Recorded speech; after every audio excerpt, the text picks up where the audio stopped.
უნდა დაუბრუნო თუ არა უკმაყოფილო კლიენტს თანხა. ეს კითხვა შეიძლება ძალიან ბევრს გაწუხებდეთ და ძალიან კარგად მესმის მათი, ვინც ამბობს რომ არა, იმიტომ რომ შეიძლება კლიენტს ძალიან მაგარი სერვისი შესთავაზო, ყველაფერი იქნა რაც შენი მხრიდან შესაძლებელია, მაგრამ მაინც დარჩეს უკმაყოფილო. მესმის რომ არსებობს ძალიან ბევრი კონტრაქტი, რომელიც ითვალისწინებს იმას, რომ ფულის დაბრუნება არ ხდება რაღაც ეგეთი, მაგრამ თავში ყოველთვის უნდა ქონდეს ესეთი რამ.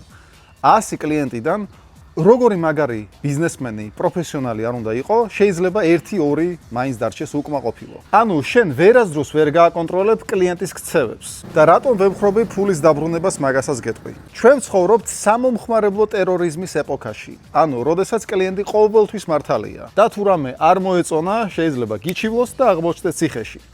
შესაძლოა რა თქმა უნდა არ აღმოჩნდე, თუ ძალიან ბევრ დროს, ენერგიას და ფულს ჩადებ მაგალითად ადვოკატებში.